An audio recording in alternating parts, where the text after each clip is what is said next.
Hello and welcome into On the Preds with me, your host, Alex Darty of A to Z Sports, and Sean Smith of On the Forecheck.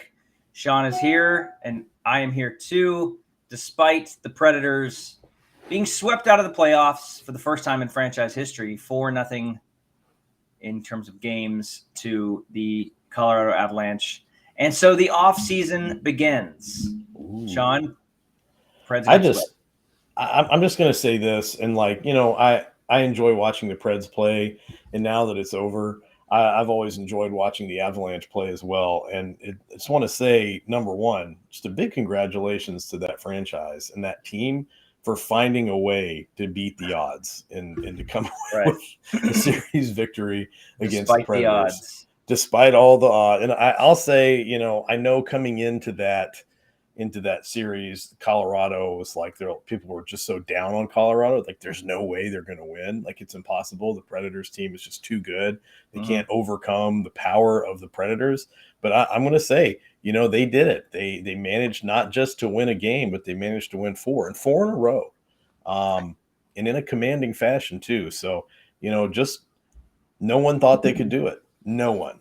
A lot of people talk about heroes, and heroes rise through adversity, right? That's right. And, I think the Colorado Avalanche are full of true heroes, true American heroes, and Yes. Canadian heroes. They've been forged in fire. Yep. Yeah. Very, very happy to see that they were able to do that.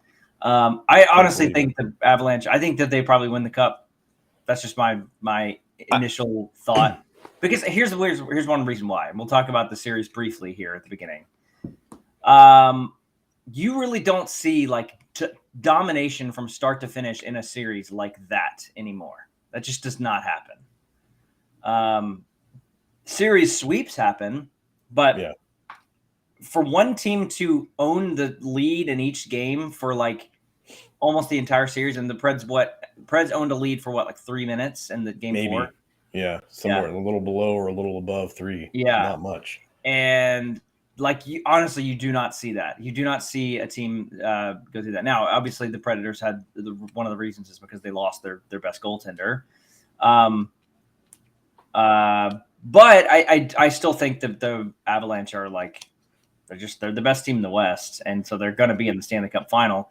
And if I'm looking at the Eastern Conference right now, based on where things have gone, I mean, we've got a couple more Game 7s, I think, tonight, and then I don't know, is Tampa the best team? I guess Tampa's probably the best team, but I don't know. I feel like Florida's the best team. Yeah, I think Avalanche are going to beat Florida. See, I was pretty all in at the beginning of the playoffs, and even toward the end of the season on the Panthers being the team to beat.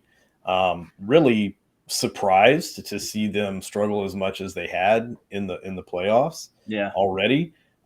Really kind of made me say, look, I've always said the Avalanche are nasty and they're very dangerous, but their domination of the Predators, combined with Florida's, inability to close it out early, kind of makes me think that the Avalanche are probably the team to beat now. And Tampa Bay, they're making some noise, but they've kind of had to struggle to get past the Leafs, and that's kind of surprising to me as well. So, in my opinion, which, as we all know, is worth nothing, I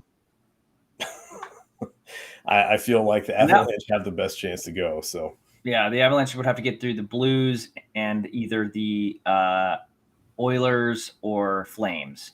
Battle of Alberta, that is going to be fun to watch. Yeah, that's going to be fun. Okay, so we are not going to break down all 4 games, all 4 miserable games of that series. I want to briefly touch on Game 4 just a little bit, because that was probably the best game the Preds played, I guess, out of the 4 series. They were outscored 21-9, so there's not a lot of good. And then after that, there has been a lot of talk this week about John Hines and about David Poile and where the fan base is at with those two. So there's really a lot to break down in terms of where the team goes from here. There's so many things that are going to happen over the next few weeks. And then we'll touch on some key dates over the summer, including the draft and free agency when those happen. But before we do any of that, we've got to talk about Brymac Mechanical. Oh, Shaun, it's going to start getting hot in Middle Tennessee before you know it. In fact, you probably already noticed it. It got pretty hot over the last few days. So if you need to get your AC or your ductwork looked at, or you just want to improve the air quality in your home, talk to the folks at Brymac Mechanical. They have 3 locations in Middle Tennessee and Kentucky. Their main hub is in Clarksville, commercial and residential HVAC. Ductwork to improve air quality. They are a family-owned business. Satisfaction guaranteed on all of your HVAC needs. BryMacAndAssociates.com is the website, or call them 931-572-5742. Brymac Mechanical. Check them out. You're going to want to get ahead of that stuff with your air conditioning, because you do not want to be stuck without air conditioning in Nashville, Tennessee over the next, 4 months. The long summer that is Middle Tennessee summer. Check them out. Brymac Mechanical. Okay. All right. Let me go back for just a second to the actual game. Game 4 on Monday. So if I remember correctly, the Predators were tied 2-2 at the end of second, right? Jakub Trenin had 2 goals, right? Yeah, he did. Jakub Trenin played great. I think Jakub Trenin played great in the series. He was tenacious. He was all over the place. He's played that way all season. I think you just really saw it shine. And honestly, if you look at the situations where he's shown to be really proficient, it's going to be on the penalty kill and on the forecheck. And spent a lot of time on those 2 things. Jakub Trenin and Matt Duchene, the only 2 players to score more than 1 goal in the series. They each scored 3. They were both very good. Yeah.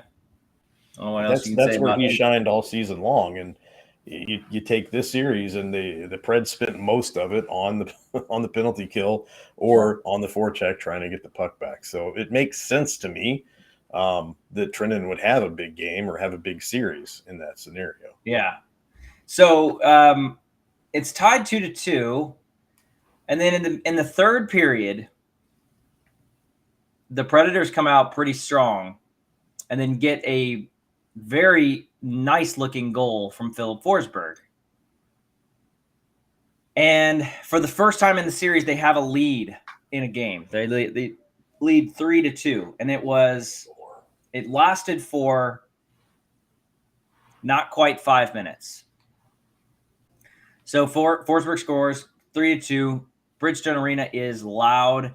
And honestly, even despite the domination in the series to that point, I was like, the Predators are going to win this game. I felt like this is where the balance of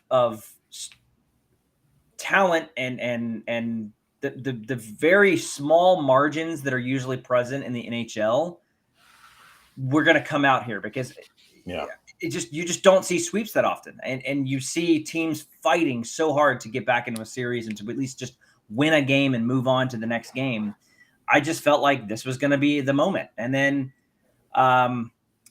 there was an infamous play where Matt Duchene got high sticked, pretty bad actually, and he drew blood too. Would have been a 4-minute minor if they had called it. And then Devin Taves comes down and scores to tie it up. So that was about 5 minutes later. And then after that, Valeri Nichushkin, that was 3 minutes later, puts Colorado on top 4-3. And then I was like, oh no, the Avalanche are definitely going to win this game now, because the Predators could not. I mean, they were not skilled enough. They were not ready enough to pour it on at the end of that game to try to go tie it up. And then Avs get an empty netter and season over. I think what's hard is, you made the comment that you really felt that, like you said, those slim margins, right? The discrepancies between teams are fairly small most of the time, that it was all going to come together. But like you said, when you saw, I'll say this, I was in the arena as a fan, and I was sitting behind that play, sitting behind the high stick, the missed high stick. I saw him get high stick. Everybody in the crowd, hands are up, like, come on, call something.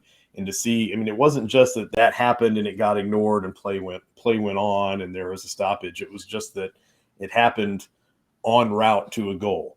And it was at that moment when you have the collective outrage of the entirety of Bridgestone Arena, as well as the team, and you can see that nothing's going, like 17,000 and however many people screaming and the players getting upset and John Hines being furious isn't going to shift the tide of how the officials feel or whether or not they can go back and call it. You kind of realize, all right, so that just happened. The Predators completely had there's a blown call and basically got screwed over here, and it led to a goal, but not just any goal, a goal that ends up putting the team in the lead. That was kind of the moment where, like you said, you go from the Predators are going to come out and win this game to, nope, this series is over. And the series probably would not have gone more than 5. I mean, the Predators trying to go back to Colorado Wednesday to play. Now, who knows? Maybe UC Saros comes back for that game 5. That would have been pretty incredible. But it wouldn't have made a difference. It just would have not been a sweep. Something that I think is important, by the way. I mean, I think getting swept is not nothing. I mean, that you remember that. Yeah, it's as much as Preds fans remember sweeping the Blackhawks, you will remember when the Preds got swept by the Avalanche. It will be burned in your memory. Yeah, and especially, Alex, because the Predators were heavily favored to win the series. No one picked the Avalanche. No one. Right. I think I suppose we should go ahead and jump into Hines and Poyle, that sort of whole discussion, and then we'll save the offseason, including the Forsberg stuff, for later, after the second ad. But anyways.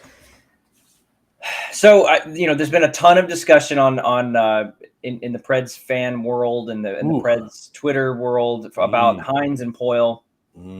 So I published. Oh well, let's back up for a second. Adam Vingan of the Athletic published literally the day that the right as the teams were shaking hands on the ice while we were in the tunnel waiting for the players to come out after the game. Obviously he'd already had it written. Had published an article that basically said it is time. It's the Preds ownership can no longer be silent about David Poyle. I thought it was well deserved. It was a well timed and good article from him, because I thought it really struck where the conflict really is, because it's not that David Poyle. It's not a matter of David Poyle choosing to the only people that can actually make anything happen are the ownership, right? Right. So that happens. And then I had been working on a piece that I published the next day where I basically just think it's time for the David Poyle era to end. I do like John Hines as a coach. I really do. I think he's actually pretty good. I think he could be great. I honestly do, because of the mentality that he has, what kind of a coach he is, how does he approach coaching professional athletes. His system, I think, is fine. I don't think there's anything wrong with his system at all. I think it relies on a lot of his individual parts to work as individual parts. I think he's got a good thing going with his assistant coaches. Wouldn't be surprised if there's some changes there, by the way, but I would imagine most of them return. I think Dan Lambert, I think his contract is up. I wouldn't be surprised if he's gone. But all that's to say, I think that the David Poyle era has reached a time when it needs to end. And I'm not sure if you feel the same way. I wrote about it. Please go read what I wrote at A2ZSports.com.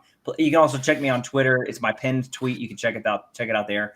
I really feel like it's not just about the sweep. It has to do with the sweep. It has to do with probably now they're going to lose Forsberg, because we saw him skate around the ice. You tweeted that out, the Forsberg solemn goodbye kind of thing. Yeah. Look, there's a lot on the ledger here that shows David Poyle's not put the team in a great position right now and not really maximized the the use of the talent, the use of the cap money, the use of the draft capital, all that stuff has been pretty poor over the last few years. But I'm interested to hear your take. I think I'll say this, and let me give my reasoning before I give you my answer. How's that sound? I don't know. Good. I'm not going to give you my thesis, but I'm going to give you the evidence. It's probably Cool. a bad way to write a paper. But here's the thing. If I look at the end of the season, your article talked about the ledger and being in the red versus being in the black, or credits and debits and all that, which I thought was a good way to look at it. The biggest, if you really want to look at numbers, I think the biggest number coming out of the season that I would have to point to would be the $10 million of unused cap space that the Predators finished with at the end of the season. That is not on anyone in the organization except for David Poile. Yeah. And when you look at how other teams were able to go out and get some players that were good players, maybe not, all-stars, but very good players on teams that were struggling, and pry them away from those teams in exchange for some magic beans. I really think, some of those guys are being difference makers in the playoffs too. And I think that when you look at the fact that there was all of this cap space, and not that cap space comes into play super, super big by the trade deadline, a lot of it has more to do with, do you really want to get rid of somebody or draft picks? But some of these guys were had for fairly low prices, and to not really make a move beyond getting Jeremy Lauzon, it just didn't say, when you say, like, I like this team, what it sounds like to me is that you're not very confident in this team, and you're not willing to invest in this team, and you're not willing to say, we're going to get into the playoffs this season. Let's make a solid run through this, and let's make some noise and bring in some dogs. You know what I mean? Bring in some guys that can get the job done. Yeah. So I'm really glad you brought up. Oh, sorry, go ahead. No, for me, you look at that and we're talking about, we didn't want to trade anybody. We didn't want to give anything up, but you're going to continue to put McCunnin out there, Nick Cousins out there, guys that are with the team, have been with the team, have not been huge difference makers for the team, that don't shift the needle very far in the positive direction. It just seems like there was a lot more that could have been done at the trade deadline to try to make some things happen. And it's not just this season. You look back, and that's where your article comes into play.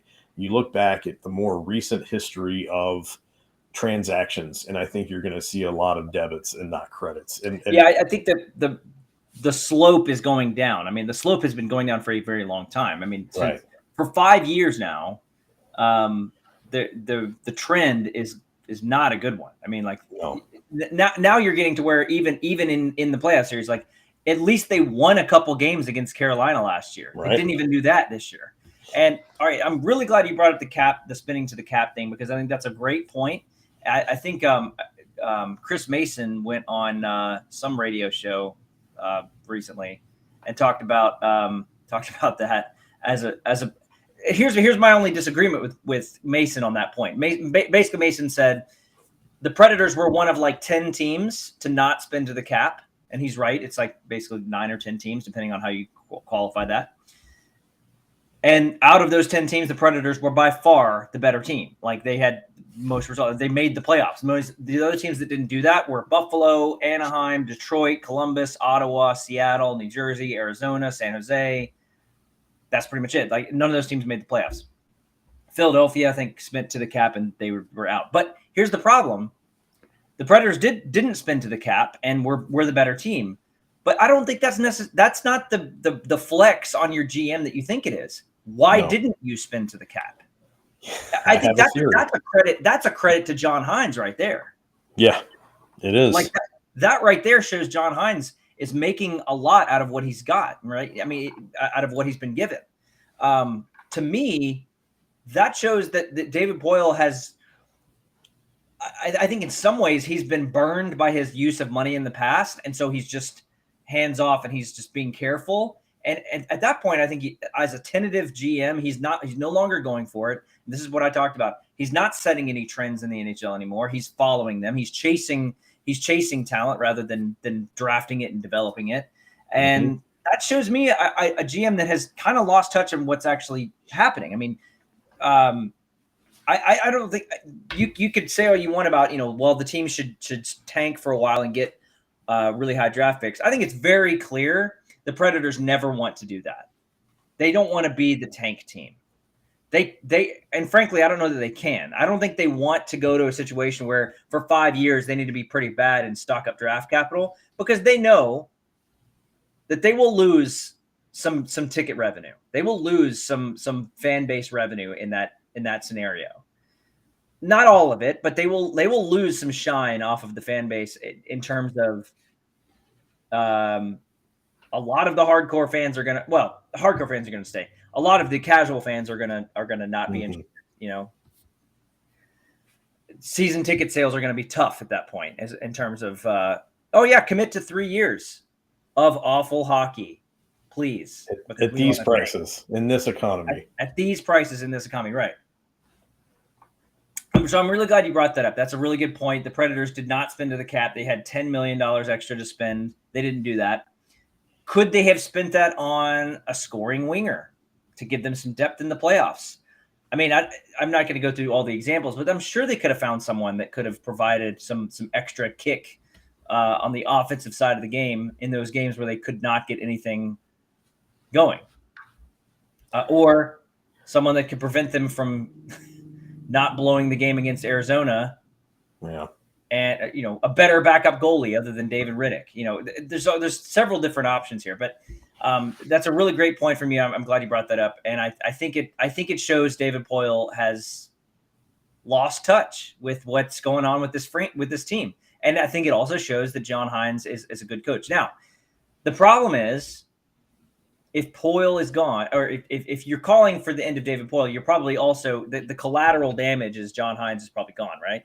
I would assume so. That would be unfortunate to me, and I know that that's kind of a strange take to have. That I would actually want John Hines to stick around. Most of that is because this team needs continuity in the locker room. Like, they need a consistent voice at this point. If they get rid of the GM and they get rid of the coach and have a brand new coach come in here, even if it's someone like Barry Trotz, who they know, that's basically a brand new locker room for him. Yeah. And there's like two guys, maybe only one, that's still around. It would be Ekholm, I think. Ekholm and Yossi, sorry. Did Forsberg get any time with Trotz? So Forsberg came and played one game, and then he came and then he went down, and then I'm trying to remember.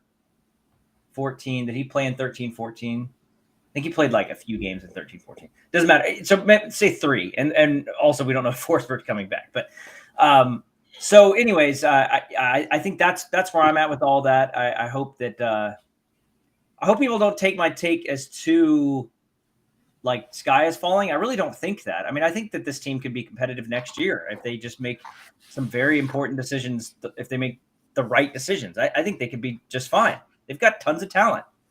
I mean, you give Tomasino a full year in the NHL. He's gonna be better now. Cody Glass, I think, is going to be on the opening day roster next year and probably stick around. Yeah. Tolvanen, I don't know. Tolvanen is a black box to me. I don't know what happened with him. I have no answers. I don't either. But I do want to say this before we move on about that cap space, because go ahead. Yeah, go for it. I think what's hard for me about the cap space is, you've got to remember, not you, Alex. I know you know this, but I mean, just as a fan in general, you should be aware that the Predators spent the entire season with $10 million in space, meaning they started the season with it. And I'm, what it's a $10 million hole in the lineup is what it is, if you want to look at it. And I'm not saying, well, you could go out and get a $10 million player, but obviously they were trying to save that space for something, for someone. And I'm going to say that it was probably Taylor Hall. And I think if you look at that Taylor Hall situation, it was known that David Poile wanted Taylor Hall. And it was known that he decided to not sign with the Predators because he ended up signing with the Bruins to a longer contract. that would have reunited Taylor Hall with his old coach, whom he really seemed to like and said a lot of good things about. But it doesn't seem like Nashville was a big enough draw for him to make that happen. And so, and this is all speculation on my part, obviously. I don't know anything, behind the scenes. But when you have that situation, it really makes you think, okay, so if Poyle was able to draw Duchesne, but then not turn around, a season or two later and draw another big name, that's a problem. But even beyond that, to take that $10 million in cap space that you have and will have next season, plus more because of some other changes, we know that the Forsberg issue, because they keep saying it's the money, it's the money. It's not the clauses, it's not the term, but it's the money. And it's supposed to be somewhere in the neighborhood of $9 million. You have $6 million committed to Forsberg already. So it would only be a net change of $3 million per season. Well, and you've got $10 million. The net change, but it gets trickier when you think about the fact that they have other money coming off and everything. But in terms of the increase of how much you're paying him, right? It's not that much. But you've already clearly not picked up somebody you were planning on picking up who would have been an impact player. Go ahead and say, you know what? That's a $10 million mistake or a $10 million hole in the roster. Let's go ahead and spend $3 million more and shore it up a little bit. If it's really just money. I think we should spend more. We're going to talk more about Forsberg. I think we're going to save that for another. Okay. I mean, not that it was. I mean, it's relevant to bring up. I mean, I think it makes sense to talk a lot about Forsberg. I think we should do a whole show on that because I think that there's definitely a lot of room to talk about what happened with Forsberg and also what happened in the post game or not post game locker room closeout, whatever the last availability of the year. Some interesting comments. I think there's some interesting things from him, from other players talking about his situation too. So that was really interesting. So there's a lot to talk about with Forsberg. And then the other thing is, we're just not going to know anything until it's announced that there's a contract or it's announced on Forsberg's Instagram. Thank you, Nashville. I really loved it here. I'm going to move on. I wouldn't be surprised if we saw that, right? I mean, no. Or something in the Players Tribune. He comes out with he writes some article. Thank you, Nashville. You're my home. Now I'm going to go to LA. Oh. So we'll talk plenty about Forsberg coming up.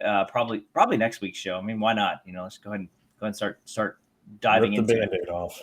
We're actually going to talk about at the end of the show. I'm going to briefly catch everybody up on our format for the summer because it's off season. It's summer. It's going to be a little different, but not that much different. Don't be too worried. It's going to be basically you're still going to hear from us, and we'll catch everybody up on that. I do want to go over this Twitter poll. So I put out a Twitter poll on May 12th. I think it was Thursday. And the caption was, which of these forwards would you be most surprised to see on next year's Preds team? So there are 4 forwards here. Forsberg, Cousins, Philip Forsberg, Nick Cousins, Luke Kunin, and Yakov Trenin. Those are the 4 expiring UFAs. Expiring contracts. Kunin's an RFA. Cousins a UFA. Obviously, Forsberg's UFA. Trenin is a RFA. So I will tell you the results of that poll, what people think is the most likely player of that list to be gone after I talk about HelloFresh. Ooh. So HelloFresh is America's #1 meal kit. It's all about convenience with HelloFresh. Not only do the ingredients come pre-proportioned, so you're not overbuying or wasting food, it's easier than ever to get filling meals on the table in a snap with options like family-friendly or quick and easy recipes. We got our 3 meals yesterday conveniently in a box on our front step. All I had to do is bring it inside, put it in the fridge, put our menu cards by the stove where we always put them. We got some pasta primavera this week. We got a Greek, like a Greek bowl thing. I'd start to explain. It's like all the things that would be in a Greek pita sandwich in a bowl instead. That sounds really good. It's very I like good. Greek flavors. we've had we've had it before. It's very good. But you can customize your favorite dishes as well. Swap out a protein for another one, or add a protein to a veggie meal if you want to do that. That means more choices, more variety, more meals truly tailored to you. Pick your favorites from 50 different weekly options. Skip weeks if you need to. Change your delivery date if you need to. Update your preferences, all in the HelloFresh app. It's really, really great. We love it. HelloFresh.com/Pred16 and use code Pred16 to get up to 16 free meals and 3 free gifts. Again, HelloFresh.com/Pred16 to get 16 free meals and 3 free gifts. Go check it out. HelloFresh. All right. So the results of the Twitter poll. You ready? Yeah. I remember voting in it. Well, who'd you vote for? No, I want to hear the results. No, tell me. You got to tell me who you voted for first. I voted for Nick Cousins. Okay. The least, so coming in fourth place, 2.4% of the vote. Again, this means this person is probably the most likely in the fans' eyes to return next year. The player that everyone thinks this guy's a lock to return to the Predators next year is Yakov Trenin. Everyone thinks he's going to return, and I agree with them. I think Yakov Trenin is 100% going to be back on this Preds team. The third place actually, 16%, Philip Forsberg. So people are a little bit more confident that Philip Forsberg is going to resign than you would think, than I would have thought. When I put this poll out, I kind of thought Forsberg would be second. And the person that came in first place is also who I thought would come in first place. Mm-hmm. In second place is Luke Cunnin, 26.5% of the vote. And then first place, the player that most likely is not going to be on the team next year and that everyone knows it, is Nick Cousins. 54.8% of the vote. So long, Nick Cousins. Your time in Nashville it existed. There were some pretty interesting moments. He had some interesting moments, but have fun wherever you're going to go. I think you're probably not going to be here. Well, I think what's more frustrating though, about that poll in general is that, Cousins is probably gone. And I'd say the reason for that is less to do with performance and more to do with just the fact that you can get that just about from anybody. He would be paid. He would probably get like $3 million, and they can get probably 2 different players in their own organization to produce the same kind of stuff for much less than $3 million. Yeah. And I think that's the reality of it. They're probably going to bring Cunnin back with the amount of confidence that was shown in him and given to him by John Hines.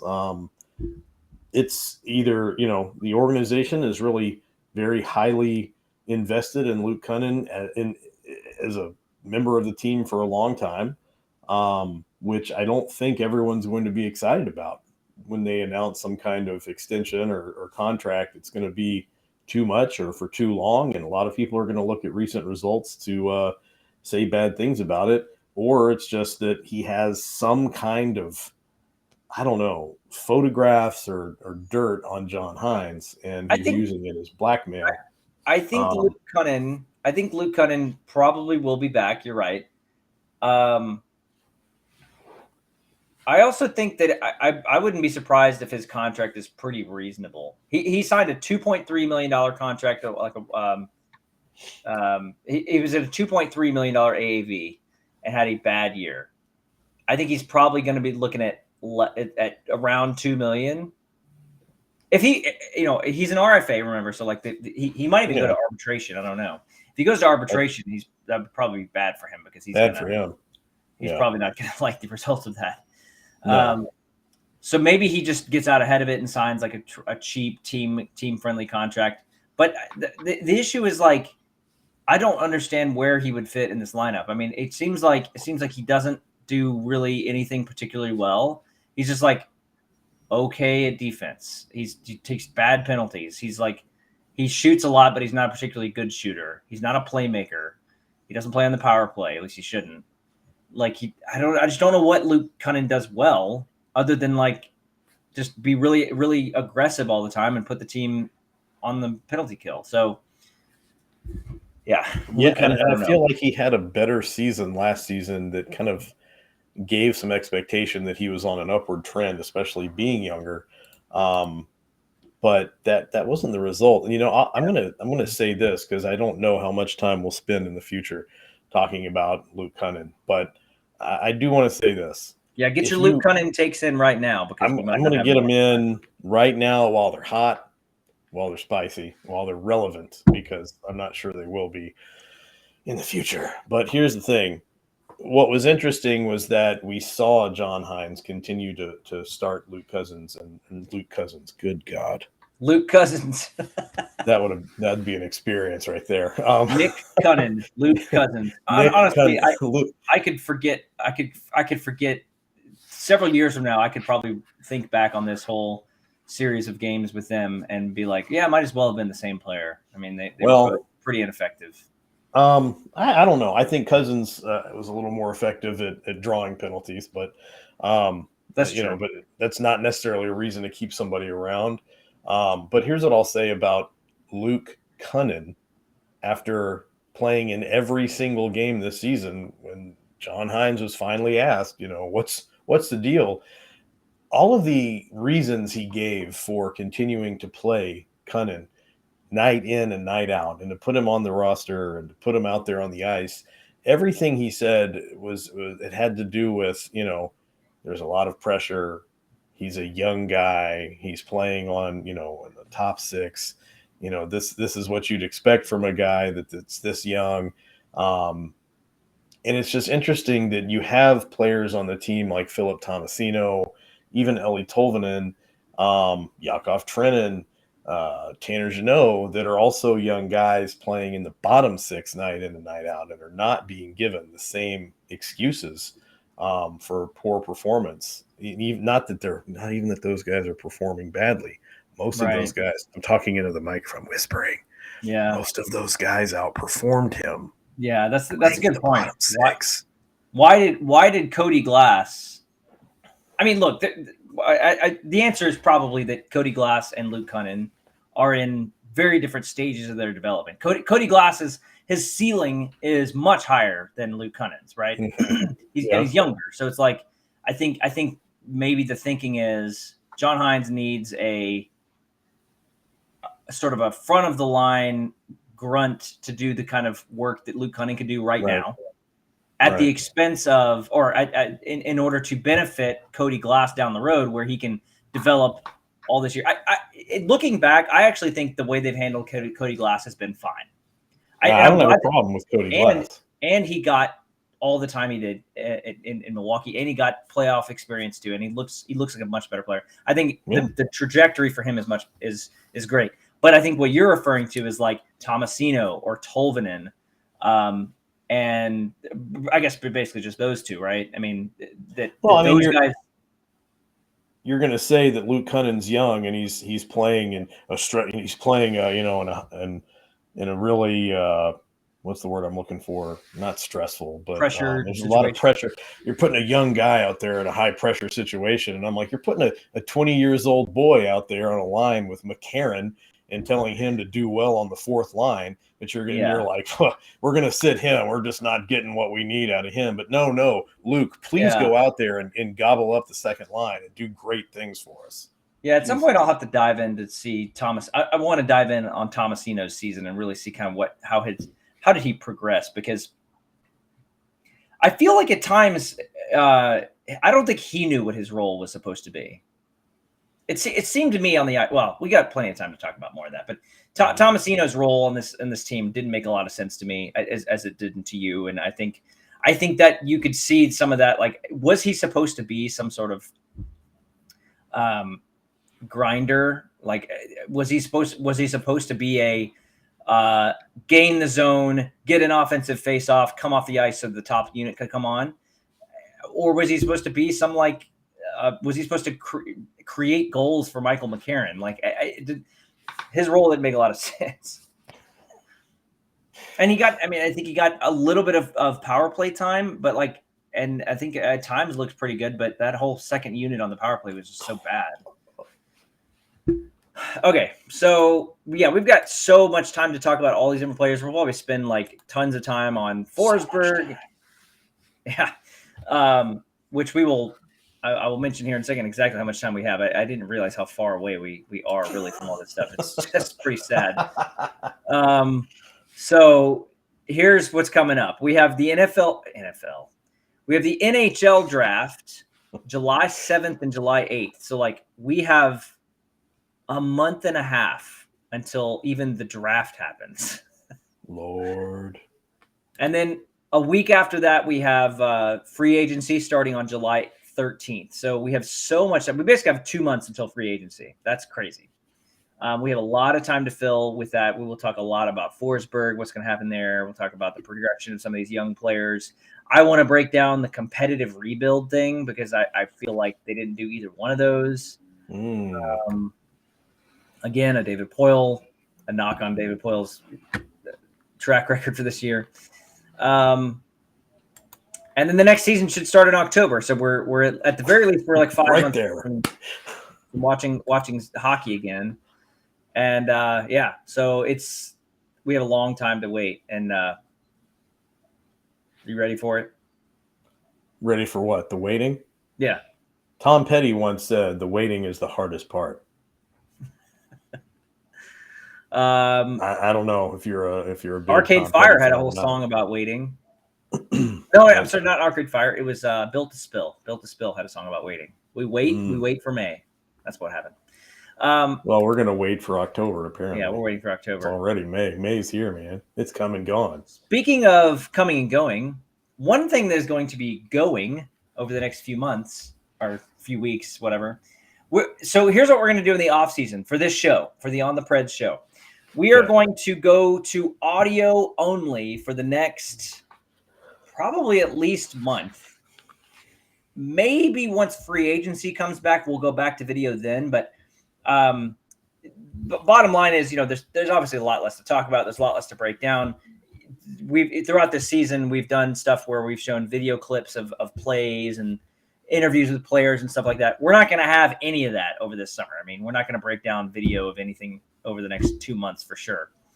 So we are going to go to audio only. So the YouTube shows will take a pause, but the audio podcast on Spotify, iTunes, wherever you're listening to this right now, will stay. So like we will record these and then it'll be uploaded still on Sundays. And there's probably going to be some times where we're going to take weeks off because we've got vacations and stuff. We're people too. I know I'm going on at least 2 out of town vacations here over the summer, but I think it'll really benefit. It'll really help us kind of like get out the same content, but like maybe take a little bit of a breather on the intensity of the stuff because during the season, Shaun and I, we want to give you the best possible quality content. And sometimes that means taking the summer to like maybe come back a little bit. And then when it ramps up in October, when the new season ramps up, we're ready to go. That makes sense? Makes sense to me. And I'll just say this. If you're watching this, number one, if you're listening to this, then you need to go straight to YouTube and bring this episode up. Number two, if you're already on YouTube watching this, you need to get a good long look at these faces. This is the last you'll see of us for a few weeks. Yep. What you could do if you really wanted, and I don't mean this to hurt anyone's feelings, but if you wanted to go ahead, we'll be very still for you. You can measure my forehead and see how much longer it gets between now and then. All right. So having said all that, you can check out all of our hockey coverage at azsports.com. And please also go to ontheforecheck.com as well and check out everything there. Follow me on Twitter at AlexDarty1. Follow Shaun on Twitter at SCSOTF. And we will see everyone next week. Well, not see you, but you will hear from us next week.